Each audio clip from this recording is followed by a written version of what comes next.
Welcome to the tour. My name is Jeff Burry, and I'm a professor at the University of California, Santa Cruz. The focus of our tour today is largely how landscapes like this become landscapes like this. I refer to this as new mountains of mines in the Andes, largely based on the fact that most of these things have taken place over the past 10 years. When I first started doing this research in the late 1990s, there was no mine above the city of Cajamarca, which you can see featured in this image.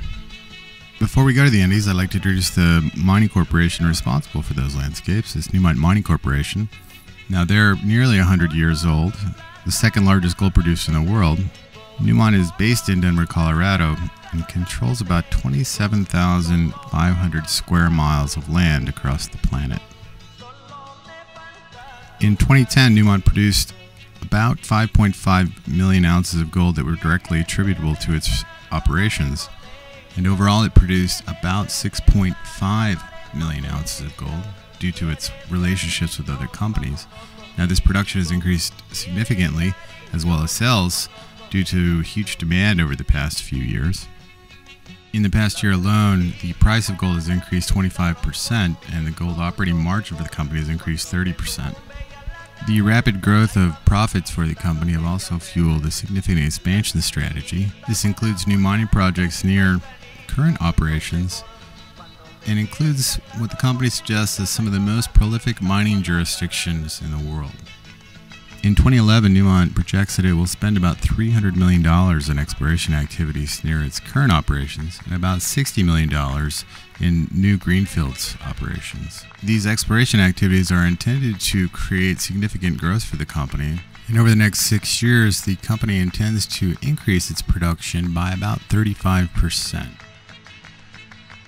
The mining operation most emblematic of the continued growth of gold production in the company would be Minera Yanacocha, which was often referred to as the crown jewel. Yanacocha's operations are located in northern Peru above the town of Cajamarca, which in a bit of historical irony is where Pizarro conquered the Incas in 1532.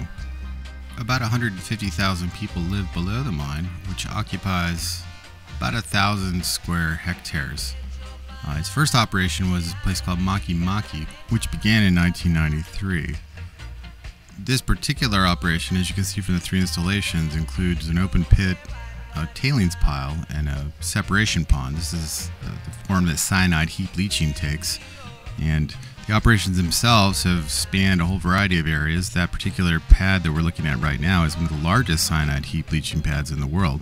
Altogether, these operations constitute the largest cyanide heap leaching complex on the planet right now, and several of the operations are fairly advanced. Most recently, the La Quinua leach pad was completed, which is being excavated by these large machines. To give you a sense of the scale of this is what these tractors look like up close. Cyanide heap leaching involves placing all of this rock on these pads and running cyanide over them to extract the gold. So several areas can feed the same leach pad for many years, which has driven the mine to continue to look for new deposits in the region, which, as you can see right here, are all the exploration pads. Now, the mining company itself owns a large facility, is one of the largest consumers of electricity in the region, and currently is perched above a whole variety of communities. Many thousands of people currently live around the mine and at lower elevations, and they have been deeply concerned about the environmental impacts of the operation. Over the past 10 years, the mine has constructed several sedimentation lagoons, and as you can see from this one, there's a significant amount of sediment going into the water.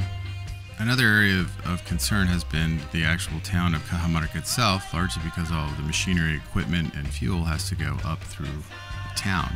Several years ago, a bypass road was built to reroute traffic around town as well as to connect the neighboring city of Baños de Inca, where most of the miners live.